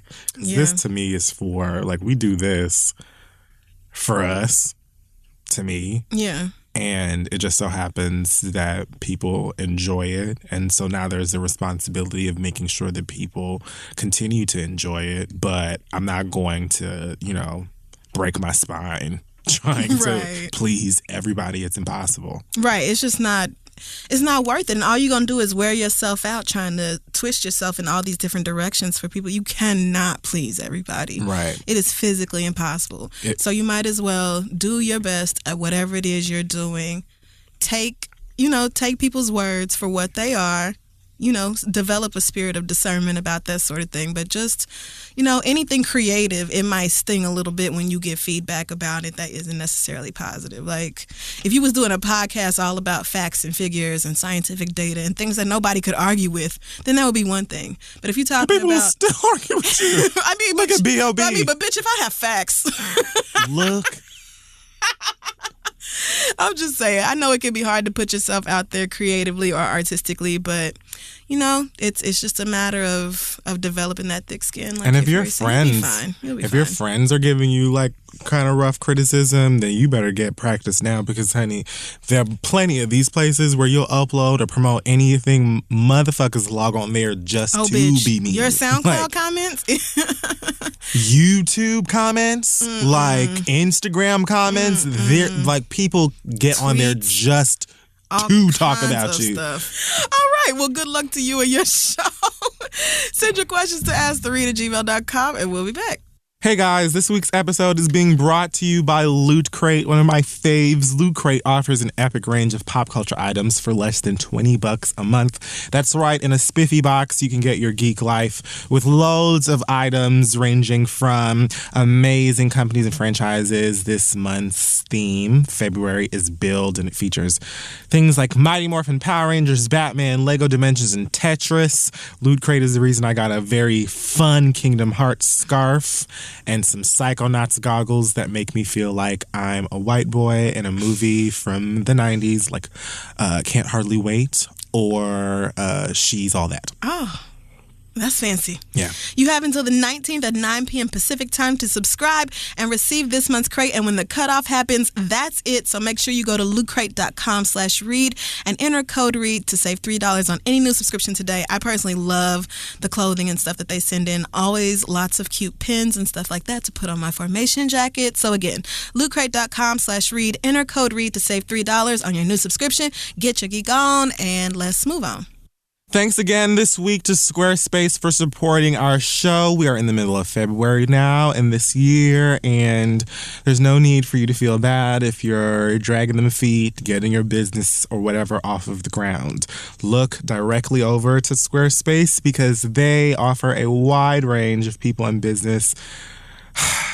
People and businesses, including ourselves. Yes. A place to go and create an amazing blog, website, portfolio, things like that. So if you're thinking about opening a website to sell, clothes, shoes, or give us a map to the new Underground Railroad that we'll need, then go over to Squarespace, get you a unique domain and a beautiful template and make your things sexy. Yeah, Squarespace makes it so easy to get started, and you will never have to install anything or patch or upgrade. So it is super great for those of us who have no idea what we're doing with those sort of things. But if you do get confused, because it can happen, Squarespace has an award-winning 24/7 customer support that can help you with any problem, no matter how technical or easy it seems like it might be. You just hit them right up and they respond. So start your free trial today at squarespace.com and enter offer code READ to get 10% off your first purchase plus a free domain. It's time to go ahead and launch that new big idea you've been thinking about. So again, squarespace.com, offer code READ for 10% off your first purchase. Make your next move with Squarespace in the read, and let's finish the show. Okay, we're back, and now it is time for the read. We'll just go ahead, I guess. I don't even know how long this is going to take me or what the fuck I'm about to say, but hopefully it'll be very quick. Okay. So, the other day, Migos. Oh my God. How did I forget about that? I don't know who was interviewing them. It was a radio interview somewhere. I can't remember where. But basically, someone asked them about the rapper I Love McConan, who recently came out as gay. And I guess how they felt about it or how they felt about people supporting him after he came out. And their response to it was, we feel that it's not right or the world is fucked up. And that basically him coming out, it undermines his credibility because he rapped about selling Molly and that type of thing. So, of course, that was not a great look for them. And their iOS release says... Their press release says, we always been about being original and staying true. Stay true to yourself goes a long way. We're all fans of McConan's music, and we wish he didn't feel like he ever had to hide himself. We feel the world is fucked up, that people feel like they have to hide, and we're asked to comment on someone's sexuality. We have no problem with anyone's sexual preference. We love all people, gay or straight, and we apologize if we offended anyone. So I don't know who actually wrote this. If it was like a parent or an assistant or a publicist probably, but I just don't feel like any of the three of them had anything to do with this being actually, like, I don't know whose notes app this is from, but it's not Quavo, Offset, or Takeoff phone. No, it's not. I don't believe it. So this actually, I was depressed this day because I'm just tired of artists that, first of all, I'm tired of artists that I publicly enjoy coming forward and being dumbasses so that y'all can gleefully tell me about it for weeks. Because all day it was, look at your faves, are they canceled? I'm like, do you like get some sort of joy out of telling me that somebody that I really enjoy just said some really horrible thing? Because I think that that's what y'all like to do. So I'm just going to dial it back when it comes to talking about people that I like, so y'all leave me alone. But more than that, I was just kind of disappointed that another group of people that I really enjoy, and I listen to their new album all of the time and all that type of shit. I had to say something fucking stupid. Right. I first of all, for you to think that because he came out as gay, it undermines his credibility because he rapped about, you know, the drug life or being a drug dealer. Like, there's so many ways that I could go with that. First of all, many, if not most, popular rappers today are rapping about bullshit. Whether it's selling drugs, going to jail, who they sleep with, what kind of car they drive, what jewelry is theirs, how much money they have, who they dated. Like, most of the shit that niggas say in raps isn't true, and we don't care anymore. Like, so I don't know what that is about. Past that, if you really think that gay people don't sell drugs or trap or do any of the fucking shit that you do, I just don't know a fantasy life that you live in. Unfortunately, too many of y'all think that there's two types of gay, DL and super fag. And that's just not the world that we live in. I think that y'all think that if someone isn't like feminine and, you know, wearing neon colors and sparkly things and whatever the fuck, that they're just on the DL. Like, that's just the only type of gay or something. And it isn't. There's nothing wrong with that type of gay, but you all continuously ignore the fact that many gay men look and act and walk and do the same things that your motherfucking asses do, whether they're in the closet or not. So I don't know why we continuously like just phase over this entire group of people, but it was just something that didn't need to be said. It was so ignorant, and it didn't even feel like I don't need for you to tell me how much you support whoever does what, and you support and y'all love everybody, because that's what everybody says when they say some ignorant shit. I don't have to, like, that doesn't even make me feel like you hate gay people or you don't like gay people. It tells me that you're ignorant and that you seem to think that because this guy is gay that he never sold Molly. I don't give a fuck whether or not he sold Molly. I don't buy Molly. And I never believed that nigga sold Molly to begin. Like, I don't even care. I don't understand why y'all think that that shit is cool in the first fucking place.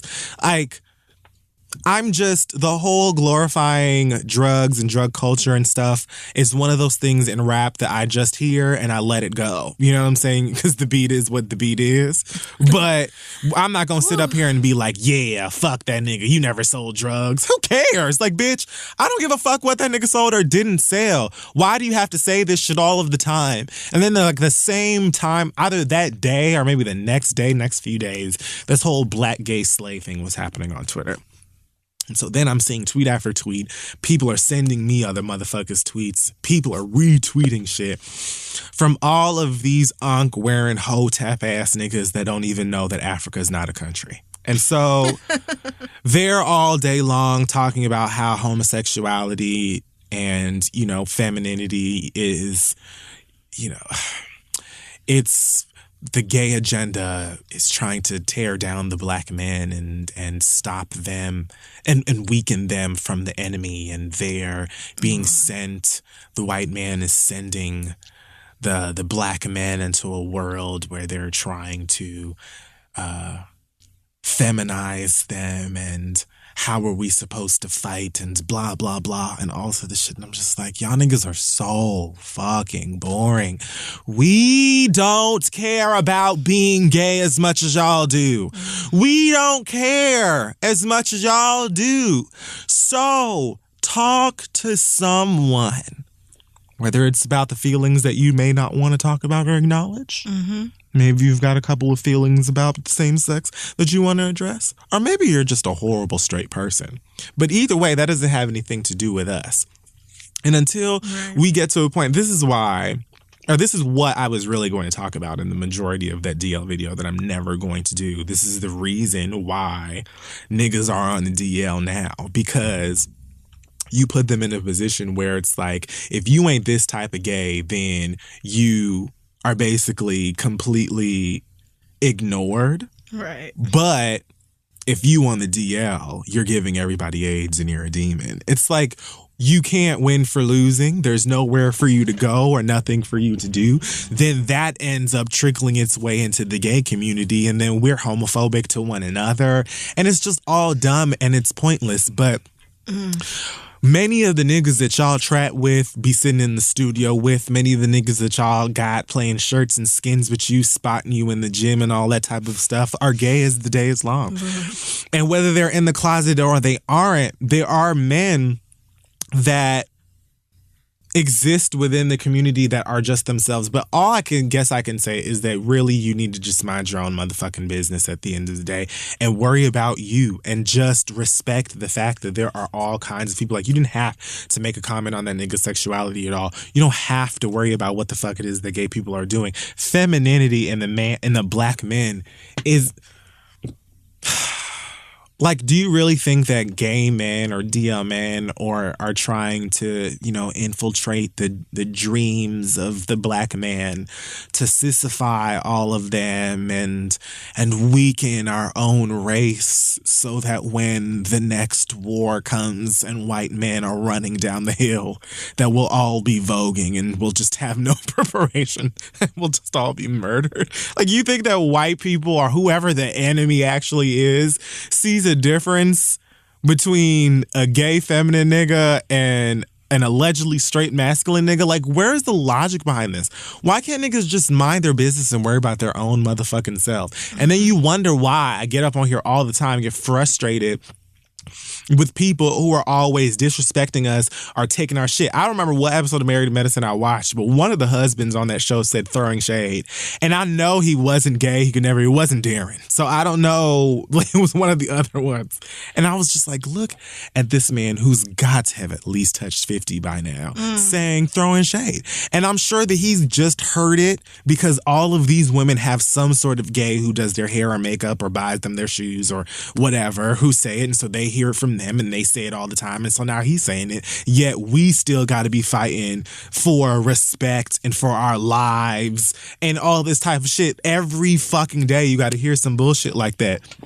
You got motherfuckers trying to take our phrases and take our style and then shit on us at the exact same time. And I'm just fed up. I'm tired of having to like fight and argue and yell at people over whack shit that you don't even need to be talking about. Like, you really want to try and pick a fight with gay people right now when we're in the country and the state that we're in right now? Like, right. If never before now should be the time where it should just be like, I ain't even thinking about or worried about that, because in 2 sneezes, this nigga over in D.C. or the Winter White House or wherever the fuck that bitch is at is coming to collect all of our heads. So, like, we're really going to sit here and comment on another person's sexuality or whatever. Like, and furthermore, feminine gay men are probably the baddest and the most ready for war, because these niggas are on, most of us are on some Sophia, I been fighting all my life.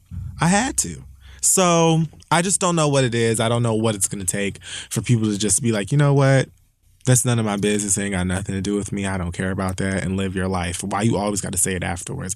It's just like, did you see Carlos Santana, I can't call it an apology, but it was like a response? Yeah, when he was like, my comments were taken out of context. How, girl?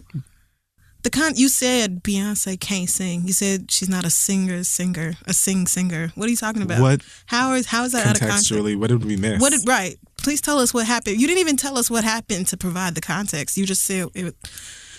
Okay. And I've got the utmost respect for her and all of this other stuff. You don't. So if you the did, Beehive came for that ass. You would have never said that in the first place. Stop that. Cut the shit out. Like, I don't know what it's going to take, because at the end of the day, I could go on a laundry list of reasons why gay men of color specifically, are not only necessary, but we're ahead of the curve. We define so many things, from music to fashion to like sociological events and happenings and thoughts, everything. Like, gay, black, and Latino men got our hands in everything and never get the respect and hardly even complain. We've had to build avenues for ourselves and make ourselves feel like the shit for the longest time, because everywhere you turn, somebody else will be ready to tell you that you ain't shit. Whether it's straight white men, straight gay women, and you know what I'm saying? Everybody, black women. It's always something. Black women will tell us, oh, well, we can say whatever we want to, and we can use, why can't we say shit, or it's the gag, or blah, blah, blah, whatever. Y'all just trying to be like us anyway. Like, you just practicing or trying to be like a black woman anyway. And it's like, that's not it at all. Femininity and masculinity exceed gender. Like, it's not just... Yeah. You know what I'm saying? But that requires a more nuanced understanding of gender, and most people just aren't there. I'm not requiring or asking you to be there. I'm asking you to shut your whole ass and mind your business. Valid. And I just don't know what's hard about that. Because if you want to really get into it, like, as far as that whole thing, I'm not even going to go there today. I'll leave that in the chamber. Done enough, yeah. But... yeah, hammer don't hurt him. Because if I want to really drop the mic now, I can. But I'm just going to save that for when somebody really tries it. All I will say... You're frustrated. It's understandable. ...is that it is tiring and it's annoying to have to wake up and hear about Muslim people being, you know, treated like shit just for being who they are, and black people being treated like shit and killed for just being who they are, and all of this other shit that is... happening every single day. All this evil happens every single day just because people are being who the fuck they are. And then I gotta wake up every day and deal with this too. And fight for those people.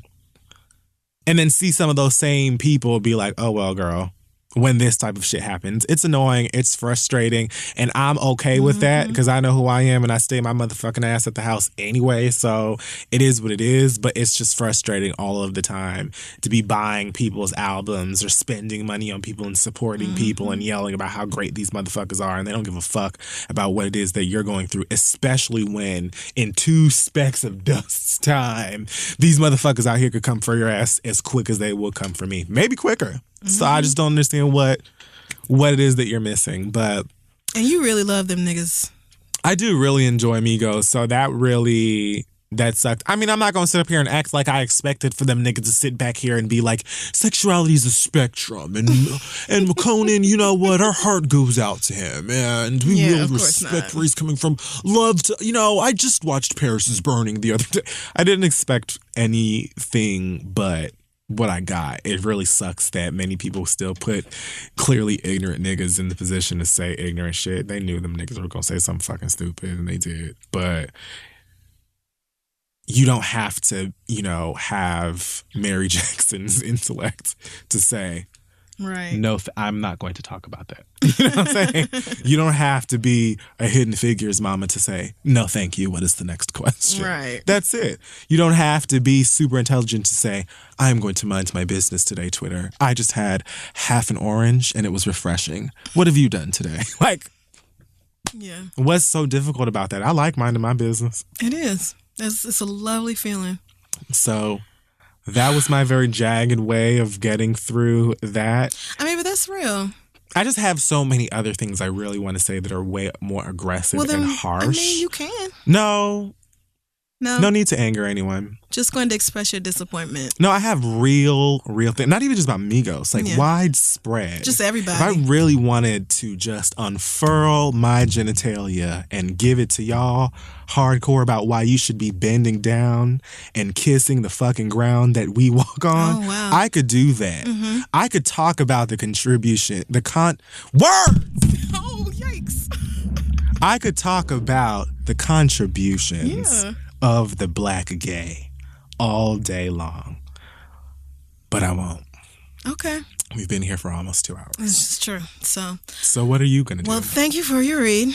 I am going to talk about, speaking of gays, I have a couple of really annoying white gays to talk about this week. My read... Throwing shade? Oh, that's only one gay. I forgot only one was gay. It's just one gay. Gay and a girl or something. You know, so,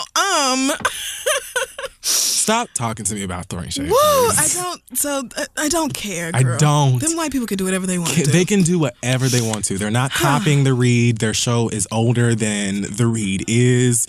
Good for them. Congratulations. Have at it. I don't give a fuck. It is what it is, about girl. either one of them. So Thomas Flannery Jr., I know you do not know who this person Sure don't. is. He is an agent with AGI Vigliano Literary. He's also a writer. He is Milo Yiannopoulos' book agent.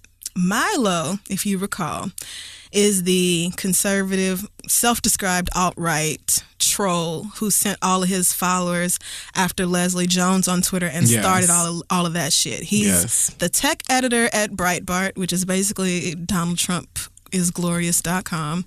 It's possibly one of the worst websites where you could try to get your news. But anyway, Milo is a terrible person. Sounds like it. Is basically what this is getting to. And so this young man, young Thomas, felt very compelled to speak out because since it was announced that he had this book deal, a lot of people have been angry. Roxane Gay, who is a writer that I'm sure you don't know, I know who Roxane Gay is. Really? Yes. Well, she pulled her book that she was having published with a Simon & Schuster imprint because his is also being published through a Simon & Schuster imprint. Well. So, right. She straight up was like, I'm just going to take the L on what the money I would have made on this book because I will not do it. I know that's right. So, lots of people have been criticizing his agent, the publishing imprint, everybody involved with it because Milo is a dreadful, awful person who also got $250,000 for this book deal, which is astronomical for somebody's first book. And but anyway, so young Tom put up a letter, like an open read to you girls on Publishers Weekly, and said that he's proud of Milo and he believes in his core message that political correctness causes more harm than good. He's a fellow gay man and he's proud of Milo for saying things about gay culture that he's thought but never had the nerve to say before out loud, and it's his job to find great talent, and we can't. The bottom of the matter, you guys, is that the right to free speech is a cornerstone of this nation, and it is the bedrock of our industry, and people should be allowed to express themselves and all this other stuff. But don't worry, you guys, he's not totally on Milo's side. It couldn't be all in praise of or defense of Milo. He's like, I don't agree with everything this motherfucker says, but I'm the co-writer of transsexual icon Amanda Lepore's forthcoming memoir, and so I really don't like the things he said about the trans community. But when it comes down to it, I have no desire to silence his opinion, and if I disagree with him, then I just am going to debate with him about it because that's what people who care about intellectual thought are supposed to do. Wow. So, wow. and this goes on. It's honestly garbage from paragraph to paragraph. So you pull out your trans friend. Yeah.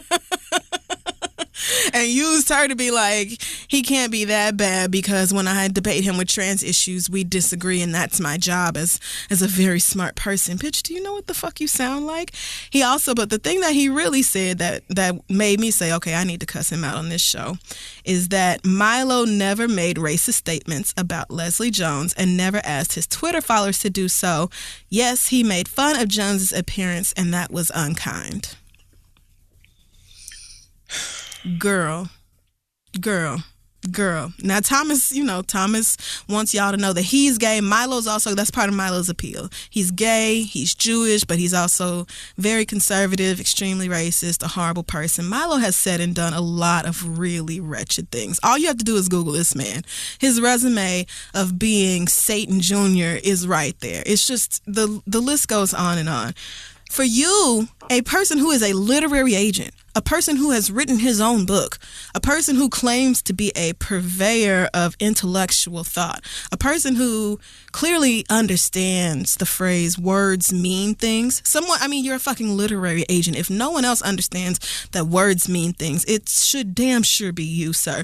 For you to say that Milo never did anything racist or never made any racist statements about Leslie Jones, but made comments about her appearance that were unkind. Bitch, those are racist statements. Making fun of a black woman for being dark-skinned, for having African features, saying that she looks like a dead gorilla, all the things that he said about Leslie Jones, the fact that he even posted about Leslie Jones on that site in the first place, the fact that he took glee in people being so horrible to this woman that she had a fucking mental breakdown right there on Twitter for all of us to see and was like, I just can't even do this site no more. Please, Twitter, somebody help. This is so unfair. Like, to see somebody so hurt by the things that he orchestrated and for your gay ass to be like, well, we should just let everybody have space to say the things they need to say, and we just don't have the right to curb anyone's opinion, and this is America and free speech and da.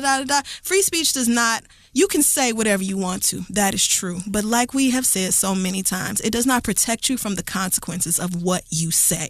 No one is saying Milo Yiannopoulos should be jailed for the things he said. Although if it was up to me, he would be punched dead in the fucking face for every tweet anybody sent to Leslie Jones. Testy 1 and Testy 2. And if that means that his brains leak out of his ears by punch 33, then, you know, what the Lord said has been done. Because I'd punch him in his balls. It's what it is for free. So, but for you to just straight up be like, oh well, I mean, he didn't make any racist statements about Leslie. He just made unkind comments about her appearances. Yes, unkind, racist comments about her appearances, and you flying in to save the day on your token homosexual cape is just so fucking tired, bitch.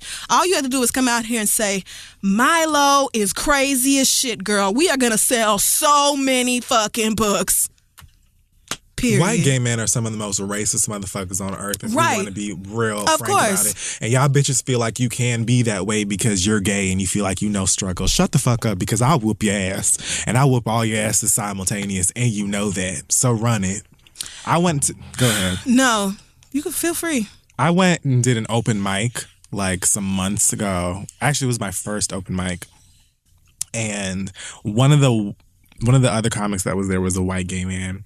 And his whole set was about black people and this black girl at work. And he was like, everybody, I think one of his jokes was like, you can't refer to the black girl at work as the black girl. Like, you can't call them black. So I just say, oh, that girl that steals, or something dumb like that. Wow. Nobody laughed. Nobody moved. Everybody was very clearly uncomfortable. And I said, looking him dead in his face, like, wow. Burp and I'll punch you in your fucking throat. And then he tried to come shake my hand outside afterwards. And I walked right past her. Mm-mm. And I wanted to say, you're lucky that walking past you is all that I'm doing right now. They feel like they just can because look at me, I'm gay, and so I can get away with that. You won't get away with this motherfucking boot touching your motherfucking Adam's apple, queen. Yeah. That's what you want. A lot of white gays think that they can't be prejudiced because they are oppressed in exactly one way. One. Girl, you literally have one strike against you as a white man. And if you sat up straight half the time, nobody would even know you were gay. And so I don't even understand. Like, how are you turning? But anyway, the point remains. Thomas, the only reason you can say that people like Milo should be able to say whatever they want to say and free speech is free speech is because you don't see the impact that it has on people who are not like you. You're a gay white man just like Milo is, and although y'all might have differing opinions on what seems like maybe one or two issues, trans people being like you couldn't cite anything else that you disagree with him on.